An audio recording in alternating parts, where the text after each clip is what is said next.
You're going live. Welcome, and thank you for joining us this evening for the first episode of the spring series of St. Ben's at Home. My name is Ann Sumangel, and I'm the Director of Alumni Relations. Before we begin today's session, please note that there will be time for questions toward the end of the presentation. So if you have any questions for tonight's guests, please click the Ask a Question button at the bottom of your screen. Please note that you may need to exit out of full screen view in order to see the Ask a Question button. This session will be recorded and posted on our Alum Learning Consortium's past event recordings page in 2 to 3 business days. Now please welcome our moderator for today's session, Kathy Hansen, Vice President of Institutional Advancement. Thank you, Anne, and welcome to all of you for joining us for the January episode of St. Ben's at Home. It's our first episode for the spring semester, although it feels funny to call it spring at this point. And while the students are still on winter break, at least for a few more days, we're really excited to kick off the spring semester with a really terrific panel. This year, as you know, we're framing all of our St. Ben's at Home's episode around the theme of what it means to be a college for women. So this past fall, we looked at how we're living that out on the campus. During spring, we'll be taking a look at how what happens on campus may actually provide some useful insights and support for you in your own personal lives. Now, remember, you can watch all of the previous St. Ben's at Home episodes by going to the Alumnae Relations website. Now, before we get started, I do have homework for you, as I often do.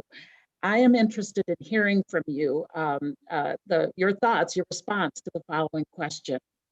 What is something that you've learned from the pandemic or during the pandemic that you will bring forward with you? What's something that you've learned from the pandemic or during the pandemic that you'll take forward with you? Share your thoughts with us by using the Ask a Question button anytime during the next hour. And if you don't mind, please include your name and your class here. Now tonight, we are delighted to welcome 2 very special guests to St. Ben's at Home. Dr. Sucharita Mukherjee is a professor of economics and the chair of the Department of Economics at CSB SJU. She's joined by alumna Erika Perrault, a member of the class of '91, who's the senior vice president of the Advice and Wealth Management Program and Field Implementation at Ameriprise Financial. She's also a member of the senior leadership team of the Personal Advisors group there. So welcome to each one of you, and thank you so much for taking time to talk with us this evening. This has been quite a year, as you know. We are in the midst of a pandemic, and we have seen women become disproportionately negatively affected by COVID-19. Many of you may have read the article that Sucharita wrote in the most recent St. Ben's magazine. The article was titled She-cession, American Women and COVID-19, and she outlines the gender inequalities in the labor markets and the burden of unpaid labor on women. Today, we're going to discuss how women have been impacted and answer the question, what could we do as individuals to mitigate the impact of the pandemic in our own lives and within the organizations of which we're a part. So thank you, Erika. Thank you, Sucharita, for being with us tonight. Before we get into our questions, I'd love for each of you to take just a minute to more fully introduce yourselves to the audience. So Sucharita, would you start? I am Sucharita Mukherjee, and I am, as Kathy mentioned, professor and chair of economics. I have been working at St. Ben's and St. John's since 2007, and my areas of, I teach quantitative methods, Asian economies, economic development. So I am a development economist, and I also actually have a strong interest in gender studies as well as Asian studies, and I've taught and I do teach in both of those departments. And my research scholarship focuses on women in the economy, sex ratio or gender bias in developing countries, so on and so I forth. think it's pretty clear to everyone why we invited you to serve on this panel. So thank you, Sucharita. Erika, how about an introduction from you, please? Thank you so much, Kathy. And it's such a pleasure to be virtually back. I wish I was back on campus looking at all of your faces. So my job at Ameriprise right now is I lead a utility that is a project management organization. I lead another utility in our firm that is helps roll stuff out to the field. So think of it as change management. And then a number of other programs that have found their way to me over time, I think largely because I'm a woman of action. One of the many things I learned at St. Ben's. I have a 22-year-old who's a senior at Madison about to graduate. He has a real job, so I consider that a major mom accomplishment. And a 17-year-old daughter who is a junior at Cretin-Derham Hall, just starting her college search and getting the hard sell on what it would mean to be a Benny. We would love to welcome her, so we'll say our prayers here. Now, Sucharita, we mentioned the article that you wrote for the St. Ben's magazine. I'd love for you to take just a few moments to kind of summarize just some of the key points for those who may not have had a chance to read the article, some of the key points and what you hope readers will take away from your article.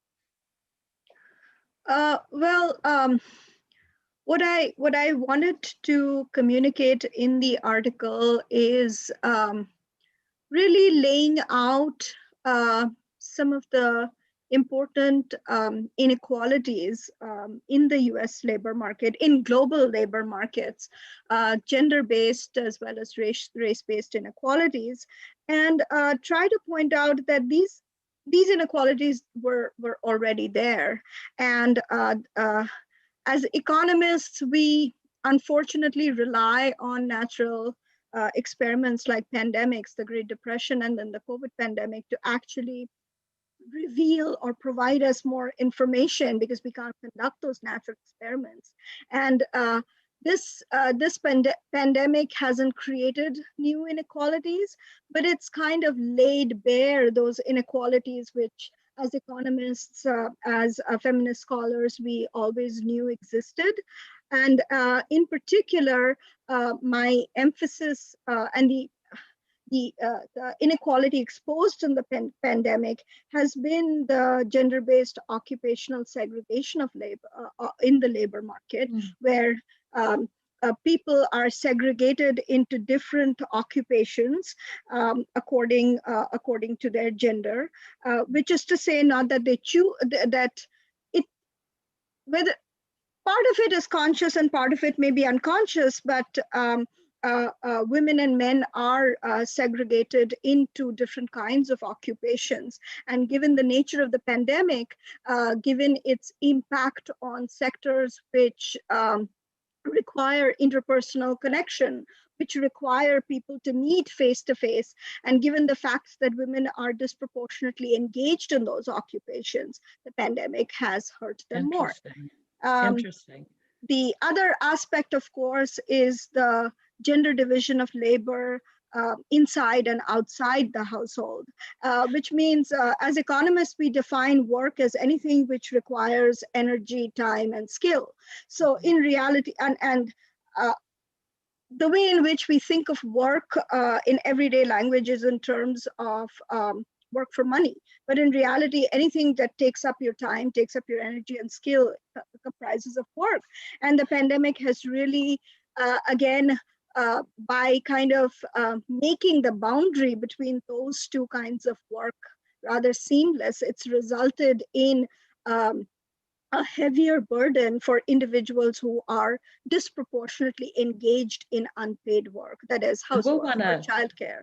And of course, they are women in the economy. And we'll want to dig into that a little bit more later. I've been noticing Erika is nodding her head, and I just wanted you, I know you've read the article too, and I wondered what were some of the big takeaways for you as you read that?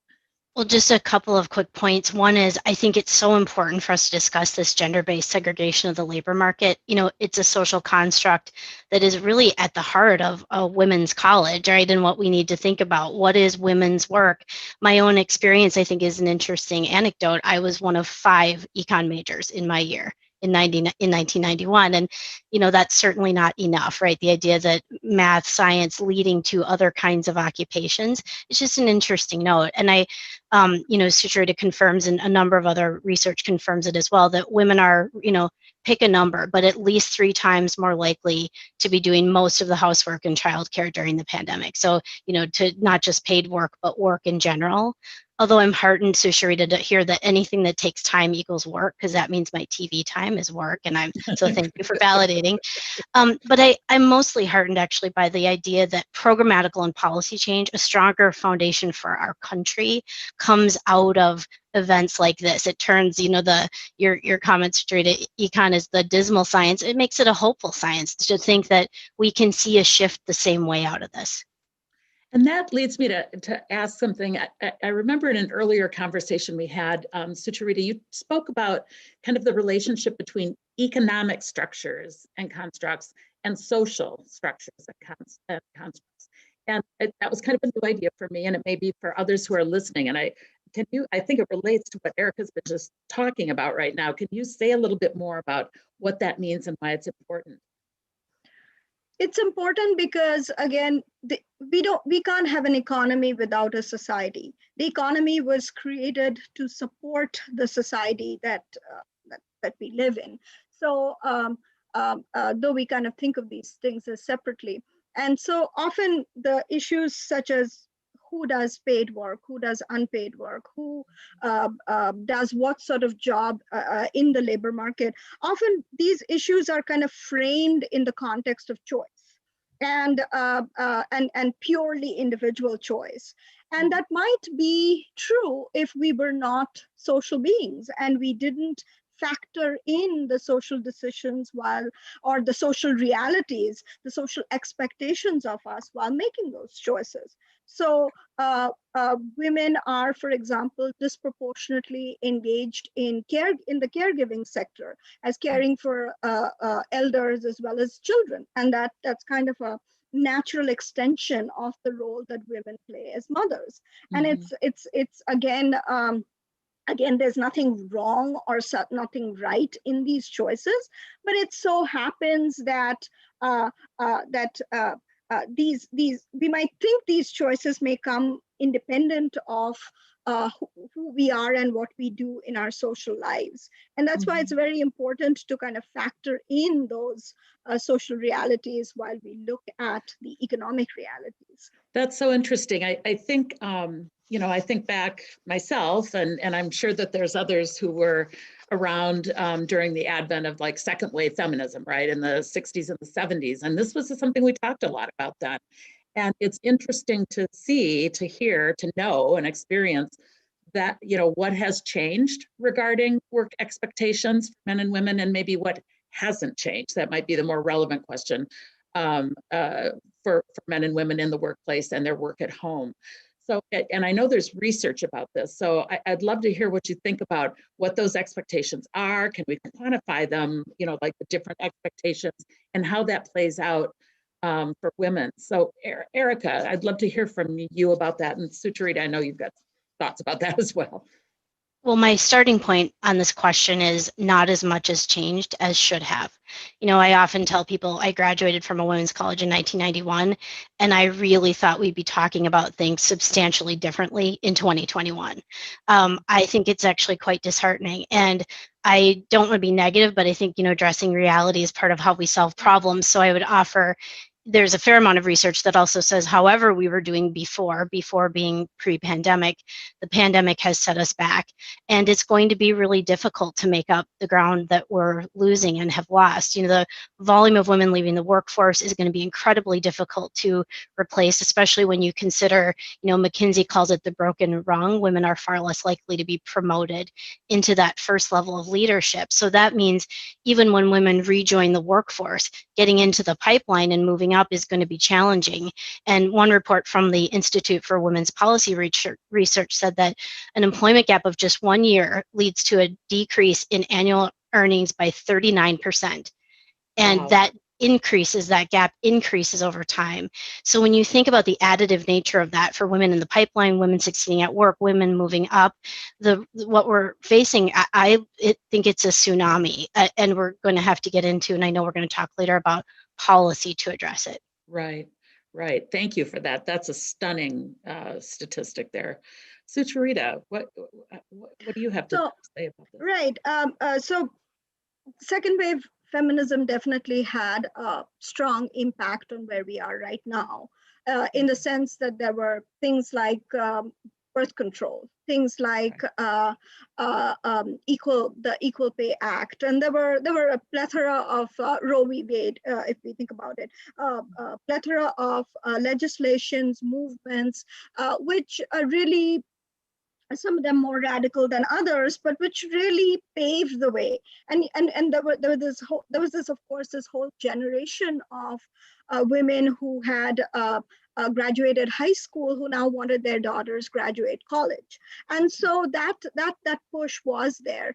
And but what has unfortunately, what I tried to point out was the important role of policy. And if you look at the gender wage gap, which is the most important statistic that we kind of look at in order to look at equality in the labor market, the gender wage gap, starting from the late 70s, steadily declined, but then if we look at that gender wage gap in the mid-90s, it's remained pretty stuck depending on whose wage gap you're looking at. And so, and that is to just say that to an extent we have had women making these strides, particularly in education, which is very important. I mean, the average GPA in St. Ben's might be slightly higher, if I may say so, than St. John's. And that's just to say that, and that's just a global reality. Even in developing countries, women are now ahead of men in terms of their overall educational performance. So what economists realize that largely the issue is not of skills, but the issue of what happens after. And the two things that happen after are what are the sectors? We know that in our economy, all sectors are not paid, all kinds of jobs are not paid equally. And so women seem to be disproportionately engaged in occupations which are lower paying. So occupational choice, as well as hours of work. And women are disproportionately engaged in flexible jobs or part-time jobs, which are awesome, but unfortunately, they don't have that pipeline to promotion. They don't really pay as much. And so, and we haven't really had any policy movements which have supported women to move to overcome. When we get into the conversation about policy and specific actions we can take, I'm interested in hearing what both of you have to say about that sort of the choice of lower paid professions and what we do about that. Before we do that, I want to follow up on something that you said, which I thought was really important. Both of you said this, and it was a takeaway from your article. There's real kind of comfort, I think, and importance in the knowledge that we're not alone, right? That we're not just imagining somehow that this work is really heavy and that it appears that it's maybe more heavier than our partner's workload is and things like that. So that sense of like understanding that you're this isn't gaslight, right? I mean, it's actually true that in fact, this is important. And I think before you can change anything, as you mentioned, Erika, you have to acknowledge and name reality, right? And I'd like to talk a little bit more about the importance of naming reality, I guess. How do we do that? Why does it matter? And what does it mean for building a community of women who can affect change collectively as well? So either one of you, I'll open it up to either one of you who'd like to respond to that. So what was it that, so if you're talking in terms of understanding what issues are, well, in reality, as I said, that I do not think, and most economists wouldn't think, that there is any issue in terms of skill formation. whether women can do certain things. And I think it's relatively well established that people can do everything irrespective of their gender. However, gender exists in our society, and the rest of our life is segregated by gender. So so often when men and women, quote unquote, make these choices, they make it knowing their future roles or their future selves. And so factoring in the fact that there will be kids, or there will be housework. And in fact, data also shows that women with children make, unfortunately, much lower than single women or married women without children. And the truth of the matter is, as a community, it's important to understand that children are reared up in families, they grow in families, but in truth, they are what we would call a social good. All of us were somebody's children, and today we do work in society and we pay taxes, and society needs children in order to replenish itself. And so as a community, and that's where it's important to understand this is not men's work or women's work, but it's something that influences us as a community. And truthfully, if we would think, okay, choices would only make sense if everybody had the same options. Otherwise, it's not really choice. It's like they're anticipating, okay, there will be children, there will be a home, and I'm going to have to do most of that work. And so here's why I'm choosing this other profession. So, and I guess I would offer, it turns out they're anticipating correctly based on the facts that we know. Look, one of the things I think I can do in corporate America that's most important is to reinforce the point you're making, that women, you're not imagining it and you're not alone. My team and I somewhat jokingly say to each other, you got this, I got you, you're not crazy. I think we need to repeat that over and over again. People, women in particular, need to feel seen and heard. And the fact is, depending on your business, you are often not seen and heard. And so it matters. Another estimate similar to Sucharita's, this one from Boston Consulting Group, is that women are spending on average per week 15 hours doing house and child school work more than fathers. And these are in two-parent households. Imagine what that looks like for others. I always want to be really respectful and inclusive here and point out this is about women whether or not you have children. Women often caregive in other situations where they don't have children. And I think if you're a woman living alone, you still bear a disproportionate impact here. And I want to acknowledge that part of feeling seen and heard is being inclusive, right? We're talking about all women.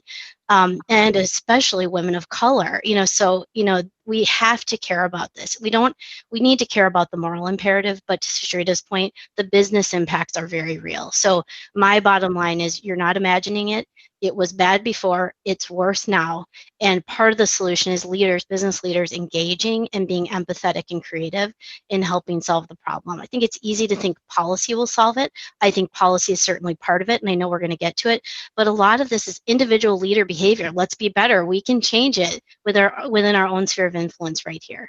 And we, at St. Ben's, we graduate a lot of women who are leaders, right, in various spheres. So a lot of the folks listening and way beyond can make change, right, can affect change in this. I think that's important. I want you to say one more time that sort of mantra that you and your staff say. You got this, I got you, you're not crazy. You're not crazy. Yes. Can I add something? Just thinking of St. Ben's and St. John's and thinking of my classes. My classes, again, as Erika pointed out, have a disproportionate share of St. John's students, and they're wonderful students. They're smart young men, and I do typically, depending upon my biggest class would be a third of women, and that would be a very lucky year. But the thing, and therefore, when I talk about gender or I teach about these issues, I've actually never, ever experienced men not responding. And the reason I think it's important to understand that feminism or equality is not about beating up men and thinking, it's about understanding that gender places men and women both in boxes. I mean, women may earn less, but men live notably fewer years than women, and that male life expectancy in the United States is actually falling, and it's actually falling among middle-aged men, and that is and stress, alcoholism, accidents, name it. And all of this, again, comes from being in that man box that men are, just as women are in the women box. And so it's important. And once kind of this whole idea, the pressure to be a breadwinner, why should it have to be a male role? It's not necessary. And all men may not want to become CEOs, and all women may not want to be working with children. There are, and giving people that space and openness also means that there has to be support structures which kind of enable both sets of people. And I think that's very important for that buy-in piece. This is not about women. That's an important point. Let's follow up on what's happening in corporations and what other organizations, what they're doing to support women during this time, if they are doing something. What are those supports, Erika, that you see out in the corporate world? What do you think might be temporary and just kind of be gone as soon as the pandemic is over? And what may have a kind of a longer lasting impact in the workplace? We've certainly seen a shift to flexibility, both in terms of hours and physical location, which I think will continue to last in some form. I'm certainly not alone in projecting that. It's going to be hard to put the genie back in the bottle. But I also think flexibility is baseline. And before we talk a little bit more about flexibility, I just want to be respectful and note there's a tremendous amount of privilege in what I'm saying. We're talking about corporate jobs where we can safely work from home. And even though there's pressure there and, the things we're talking about impacts, it's a luxury to be able to work from home and not be at a factory or, many of the other situations, frontline workers. So I am grateful to those human beings and also understand I'm not there. But in corporate America, the discussion that we're having tonight, for women, I describe it, and I read an article that validated this. It's more than a race. There's no finish line. It's like a never-ending ultra marathon. And I shared with you, Kathy, that when I shared these remarks with our corporate communications department, that's our policy. I work at a big company, and I'm not representing my firm tonight, but obviously I work there. One of the women said that these remarks made her cry because just being seen, recognizing it feels like an ultra marathon is really important. So flexibility is important. We need to continue to build on it. But I think corporate leaders like me need to be aware it's not enough. Flexibility in and of itself is actually just more pressure, right? After you get your kid up, get them homeschooled, do your 10 meetings, then you reverse that whole process and then finish your work till midnight. That is a tough situation. It's exhausting. So one of the things I think companies can do more of is shift to clearer performance expectations, focusing on outcomes rather than time. I think that started a long time ago. That's not a new concept in corporate America, but I think it's being highlighted and is something that is happening more temporarily and could continue. Where if we're focused on like on my team, a key performance indicator scorecard versus hours, I don't necessarily care. I'm not going to manage you to the 8 to 5. I just want to know that the team's work is continuing, and that's certainly happening. I also think I have to say the words empathy and clarity and talk about communication. My undergrad degree is in econ, but my master's degree is in business communication. And there's so much required to be specific with families and women about what's happening so that they know we're not just going to be flexible now, but for example, through the school year. That matters tremendously to families. They need to plan, they need to book resources and organize their lives. And I just think empathy, I am whatever personality profile you ask the leader to take, I'm whatever's called producer, director, red, that's me, driver, that's always me. But I've done things that are much softer, and I will continue to. We are starting meetings with things like, what are you most proud of this year? Show me a photo of your family and tell me why that matters. And even though that's not natural for me, just taking a beat to recognize there are things that are outside of that corporate world and being respectful of them and pulling them in. So we see the whole human being, that really matters. And finally, I don't want to go on and on, but I do want to talk about inclusion versus diversity, because Sucharita, your point about, men are not bad, that is absolutely true. And I think shifting this conversation from the numbers to if leaders build inclusive environments on their team, including for men, including for everybody, people of color, women, literally everybody, the more we can make it inclusive, the more we get more out of everybody. They are seen and valued for their unique contribution. They have a sense of belonging, and we keep them in the workforce. So training leaders on communication, outcome, expectations, things I talked about up front, but also on being inclusive leaders, those will help us. And then we can augment with the things we need, like paid leave policy, childcare, discounts on tutoring, those things matter too. It's so interesting. I mean, that use of the word inclusive, I have to mention how that has been used and understood at St. Ben's, where we talk about transformational inclusion. So it isn't just a matter of, hey, you come be with us. It's that, in fact, by being together, it forms a new thing. We're transformed, everyone is, into something better. And so that kind of leaning in toward transformational inclusion benefits everyone, right? Because we are all changed for the better by that inclusivity. I want to move into something we haven't talked much about yet, but I think is really important. And that's the fact that, while certainly the pandemic has had a disproportionate effect on women, it's women of color who have really borne the brunt of this pandemic. Sucharita, I know you've done work and research into that. Tell us something about that reality. Well, women of color, that is especially African American as well as Hispanic women, again, it's people of color in general have, and here again, I specifically mean African American as well as Hispanic. Asian Americans tend to do slightly better economically, though interestingly not so much after the pandemic, primarily because the Asian American group is smaller and it's also very different. There are experience of different communities. So I'll stick to African American and Hispanic men and women, but then again, within each of these groups, there was an existing gender gap, which means that women have lost out more than men even within those groups. And that has largely to do with the nature of jobs. The frontline workers, Erika mentioned, people working in retail, people working in hospitality, people working in travel and leisure, people working in salons. And you see across the board that these are the areas which require interpersonal connection with individuals, or I would rather say interaction between individuals. And these are the industries which have lost jobs. And therefore, individuals disproportionately engaged in those industries have lost those jobs as well. Erika, what have you observed for women of color in the corporate world?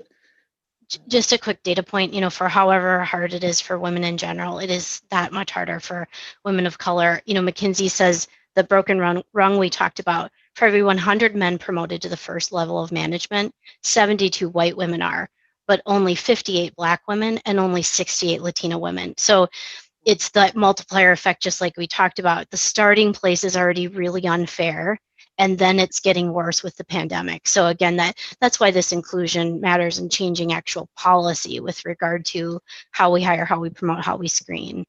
Because we can't solve it just by fixing people already in the pipeline, because the pipeline's broken. Right. Let's move into that. The policy changes both at the corporate level, but also then at public policy. What is public policy at the state and federal level? What kind of policy changes can we, let's look at corporations first. At the corporate level, what might we be advocating for? What can corporations do to affect some positive change here? Erika? Definitely some cool stuff happening. My own firm has been terrific, not just with flexibility, but with making temporary assignments more broadly available, so that if someone raised her hand and said, I need help, I simply can't get to this during this time, we had a system for getting that work to someone else who could raise their hand and say, I can take it, which is less formal, but incredibly helpful and important. And, we talked about a real privilege to be able to work safely and remotely for as long as we need to. But other companies like Google, Facebook, Microsoft, it wouldn't surprise any of of us to know that they've added more paid leave. That is an expensive proposition, but certainly an important one. Other tech companies have done stuff like hosted virtual activities for children over the summer, so given parents a place to send their children safely, and then extended that into fall into things like tutoring centers. So I think those are very practical things that companies can do and engage in to support women and parents. And so I think, short of things like paid parental leave, which of course we need in some of the other public policies we're going to get to, companies can practically support women and families by just getting a little creative and expanding the benefits they already offer. Excellent. Well, let's talk about public policy, and maybe Sucharita, what are your thoughts about policy changes at the state and federal level that could really have an impact here? So Erika talked about large corporations making policy changes with regard to paid leave, as well as spaces for support for children. And then we have to think about why were they doing that? They're clearly doing that because they want the workers to be happy, to be free of tension, to work, to be productive. So it makes sense. It's not as if they're doing a favor. They are kind of and we kind of have to think similarly whenever we think about public policy, which is a policy which is enacted federally at the state level, for doing the exact same thing, to make us all productive workers, and not to now those of us who are fortunate enough to have jobs which can support, because those companies are bigger, they have the resources, but the vast number of Americans and the vast percentage of women do not work in those companies. And that's why public policy is so important.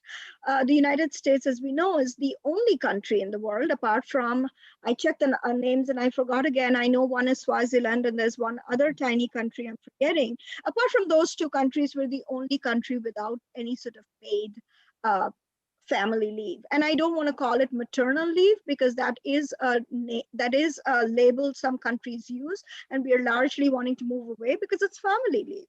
And leave to take care of elders, leave to take care of youngsters, leave to take care of yourself. And that sort of paid leave is missing.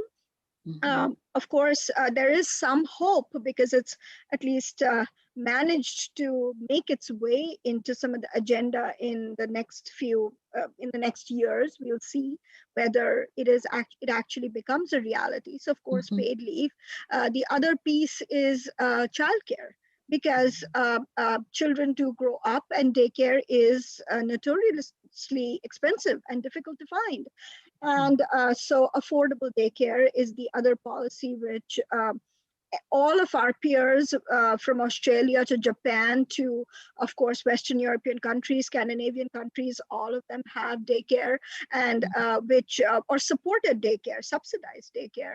And so that once again, parents are able to go and work, men and women both are going, and those are some of the sort of common sense policies. Sure. Other policies, of course, would be bumping up the minimum wage right away, because it's important to know that a majority of minimum wage workers are women, again, many of them women of color. And so those are some common sense policies which we could afford to do and be implemented right away. I want to make sure that we have time for questions from the audience. So I'd like to ask any kind of last thoughts from either one of you about sort of actions that you would encourage women to take. After listening to this, if a woman wanted to affect change either in the corporation where she works or out in the public sphere, what would you challenge them to do?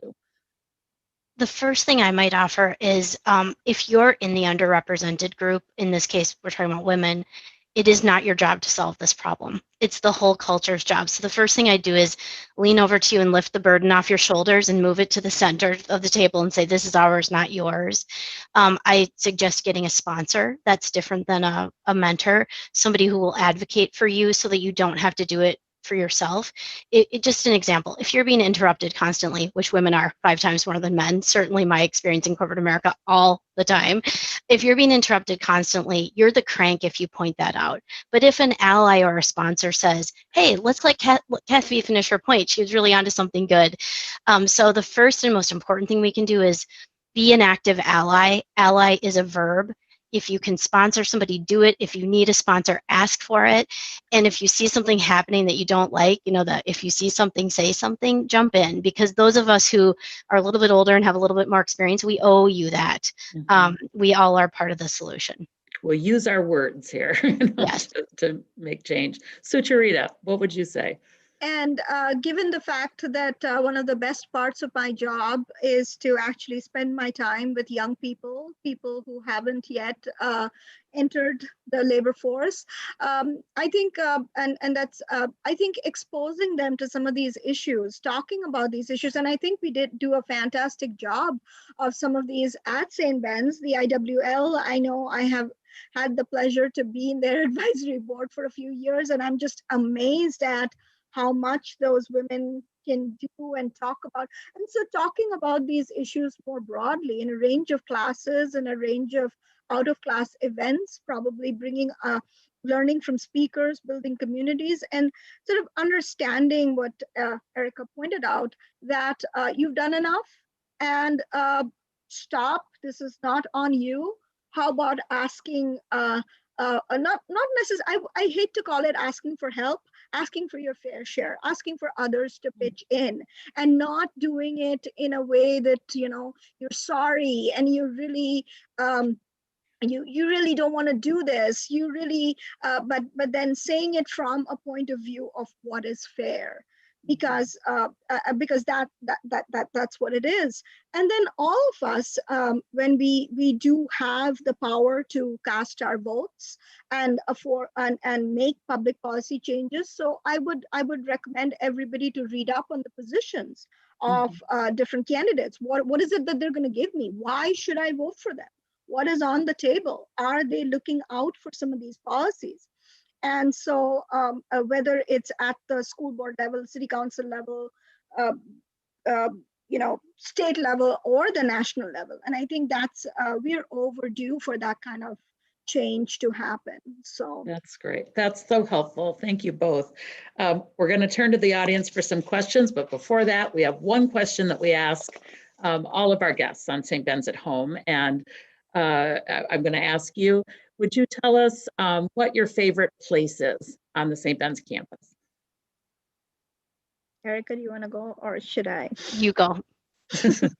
My favorite place is actually the Gorecki Fireside, and that's because first I love that place to sit and read when I can, and then I love seeing the students go past, and it's next to the cafeteria, which I totally love, and so I can pretty much go in anytime I want, or even inside the cafeteria. So I think Gorecki.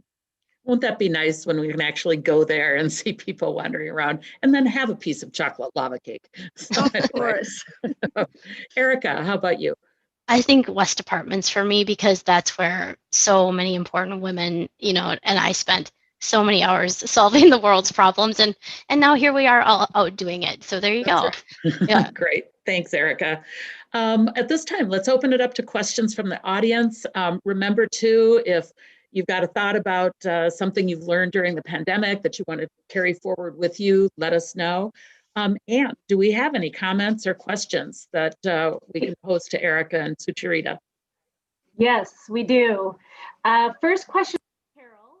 She asked, how are metrics determined fairly in the move to performance versus time?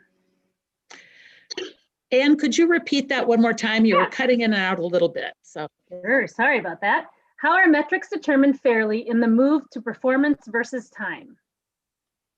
So Kathy, I'll jump in, and please, anyone who has any add. So in the case of my team, the work is relatively objective. So from a project standpoint, we have a large investment agenda. My team is responsible for both the financials and the execution of the projects. And we simply looked back at the last couple of years and said, what's our output bet? What's a reasonable incremental increase? So what would we consider to be good productivity? And let's put that down as our baseline. And then, so that was, completely objective and fair. In the case of other work that we do, we had metrics that were already activity-based. So, a certain number of coaching conversations, a certain it would bore you, I think, to say more, but I think there are always standards that we can look at. And I'd start with activity. There's not a thing in the world that we don't have leading indicators for, right? Just what are the signs that we're doing that thing? And then as we sophisticate our scorecarding, we can actually look at the lagging indicators. So what's the output? What's the actual result we're looking for? And then begin to target those in the scorecards. We do both. And so that's clearly relevant and applies across the board to different industries, those principles. Great. Anne, do we have any more questions? We have a comment, and I will also remind folks that if they would like to submit a question, all they need to do is click on that Ask a Question button at the bottom of your screen. You may have to exit out of full screen mode to see it. So our next comment is from Becca, class of 2012. She says, based on the question you asked earlier, Kathy, from a professional standpoint, I've learned that innovation and pivoting is totally possible, and organizations can discover that they are more capable than they ever knew. From a personal standpoint, she says she has had an opportunity to reevaluate what her priorities are in life and which people are most important to her. That's great. Yeah, I think we learned a lot about both our personal ability, our individual ability to kind of stretch ourselves in ways we might not have imagined, but also institutionally, we see that as well, for sure. Erika or Sucharita, any thoughts about Becca's comment? Apart from the fact that I think that's a great realization, I think the pandemic, because of the fact that it stretched us all in so many directions, I'm sure that it has led to a lot of reflection and a lot of understanding of what really matters and what we can do without. We were having a conversation about that in my own team today, and there were several people who we were talking about the holidays, and they said, I know a lot of people didn't like, not being able to be with their families and friends, but there were people who really loved the fact that they got to stay home and focus and slow down and actually reflect on some deeper things that they might not normally have had time to do. And other questions? We have another comment, Kathy, from Angie, class of 97. She says, through the pandemic, with the ability to work from home, I've learned how to take better care of myself, both my physical and mental health. I've also been able to focus on the present moment and enjoy the little, but most important things much more. I want to embrace what that can look like as we someday go back to the office. That's great.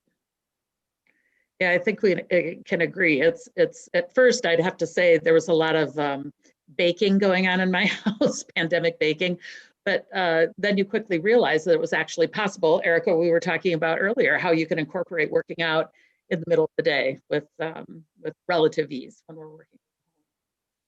Yeah, I think I was referring to the New Yorker article I just chanced upon last night, which talked about this whole idea of work. And it, among other things, it started off with a discussion of this whole, as Americans, we have least amount of leisure time or paid work among all countries in the world. And this whole idea about meaningful work, where did that phrase meaningful work come? And it's an old English phrase that it came from. And the idea that anytime we are taking care of ourselves, Erika mentioned watching TV, we kind of think of these as unproductive activities. Anything that we do to kind of replenish ourselves or spend time or leisure, but in reality, all of this is productive work too. And if you actually have enough leisure or enough sleep, you can actually be more productive. Mm-hmm. So maybe, hopefully, it's given some of us an idea of cutting those boundaries between what's expected and then it's okay to take care of yourself. Yeah, redefining what's valuable. Yeah. Erika. And it's a relevant issue, I think, for a women's college and friends of a women's college. One of the articles I share frequently with young women who are talking with me about work is an opinion piece from the New York Times from a couple of years ago that was called something like Why Girls Succeed at School But Fail at Work.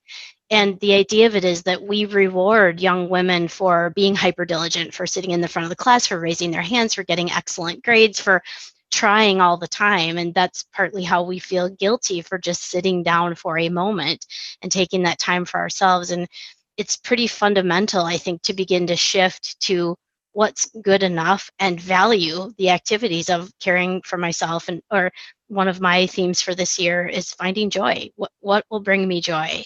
And we don't talk about that. And if, you know, the advice I always give every young person is, what will you enjoy doing? And, you know, that stops them in their tracks because we're so oriented toward money and productivity.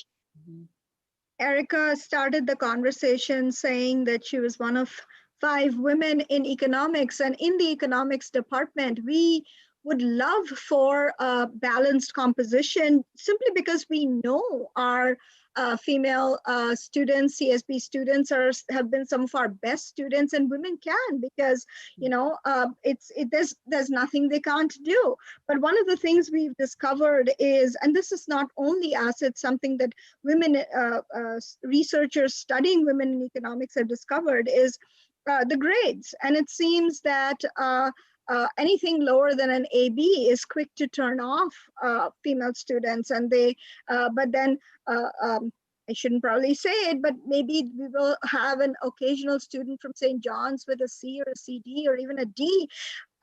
Maybe you should think of not majoring. I'm fine, I'll major in econ. And guess what? When they graduate, they are able to blossom and they get better jobs. Whereas as women, we are often stuck to that outcome or the idea of a grade, something we have to achieve.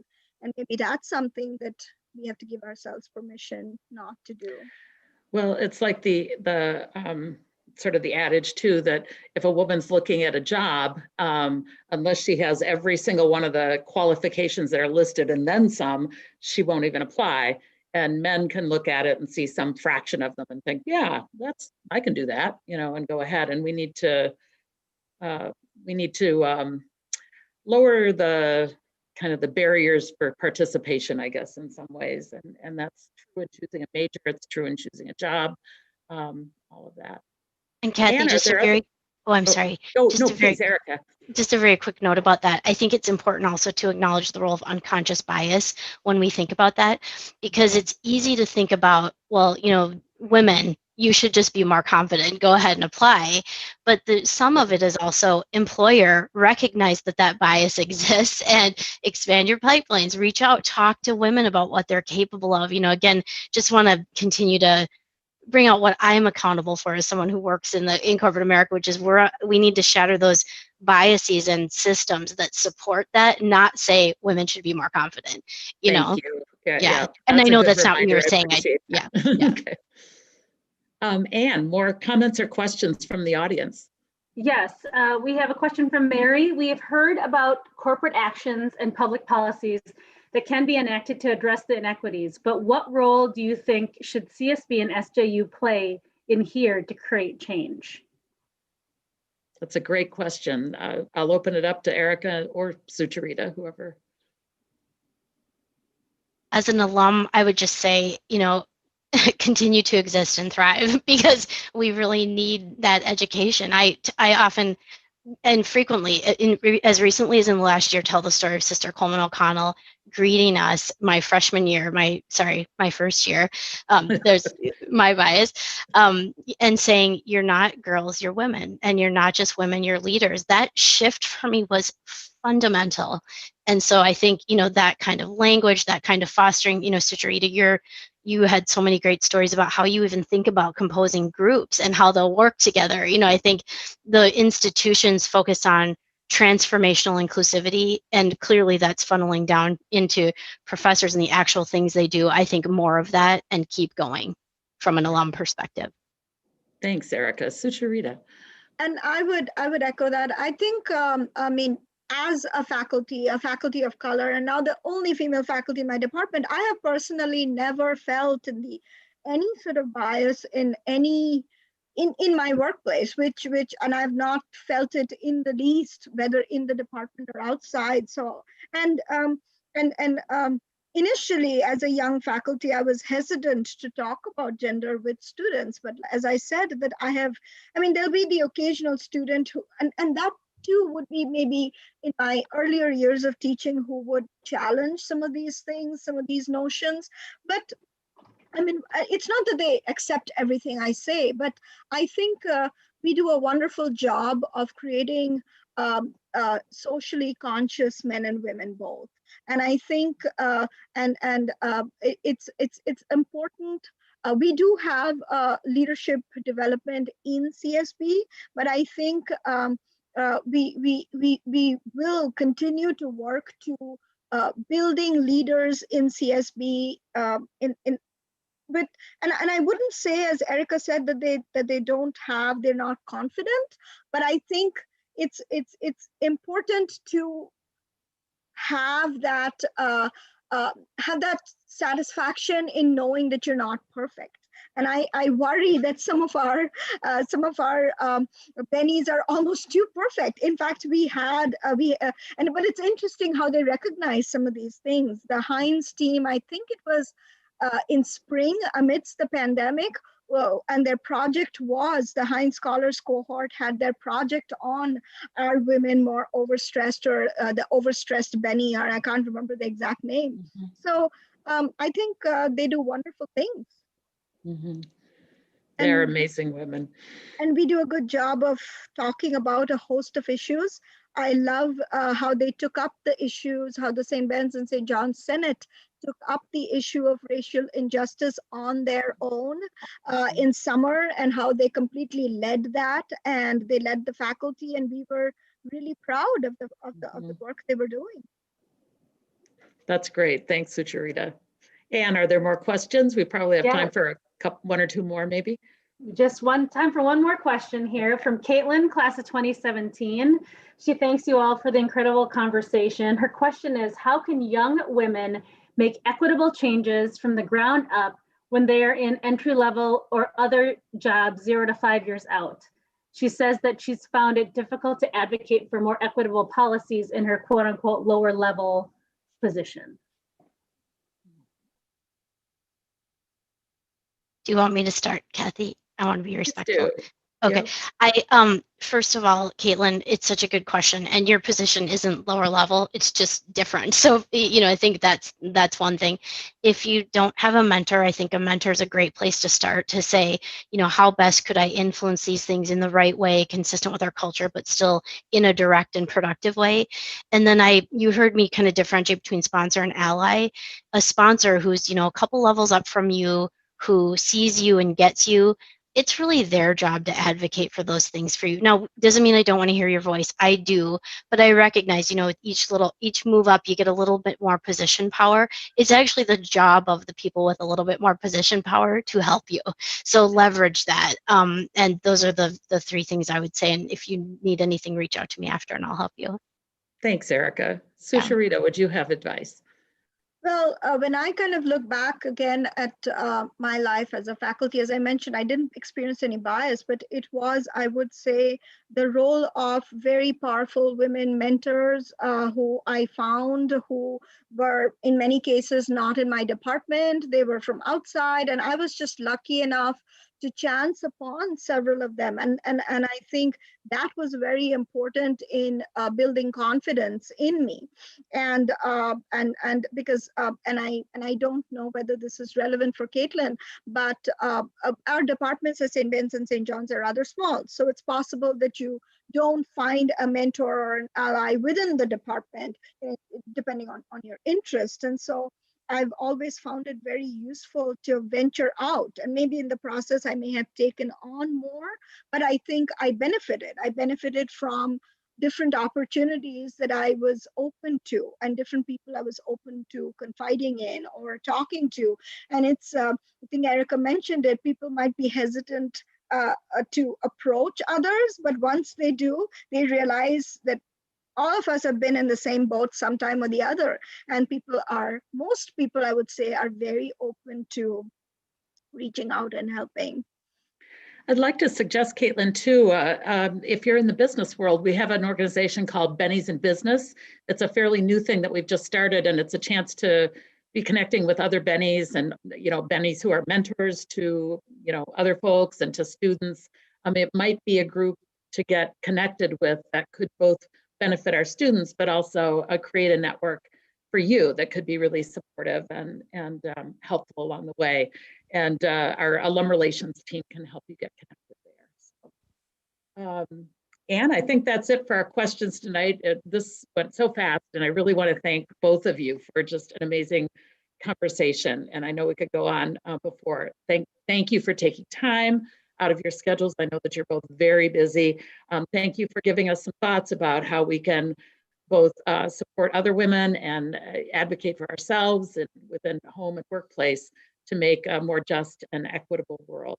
And thanks to all of you in the audience for joining us this evening. We're going to be providing lots of links to articles and other sources of information in the email that we send to all of you who are listening tomorrow. So you'll have a chance to dig into some additional resources then. We encourage you to learn more, connect with other Bennies, to discuss and share what this conversation has been all about. We've just scratched the surface, and it's so very important. Now, as Erika and Sucharita and I log off, I ask you to please stay on for some final comments and details about the next episode of St. Ben's at Home that you'll learn from Anne Sumigil. So thank you and goodbye. Thank you. Thank you, Kathy. And thank you again, Erika, Sucharita, for your time this evening. Audience, you can share additional questions or comments on tonight's episode through the evaluation form that will be emailed to you by the Alumni Relations team. Please join us next month for the February 2021 episode featuring faculty from the Education Department and alumnae in the field teaching to learn about education during the pandemic and pick up some tips for distance learning. We're able to offer this online event free of charge due to the generous support from alumni and friends. If you're interested in ensuring that programs like St. Ben's at Home continue, please go to givecsb.com to make a gift. You can find additional details about the St. Ben's at Home series on the landing page listed here. We'll also share this link in the evaluation email you'll receive tomorrow. Thank you all for attending and have a great night.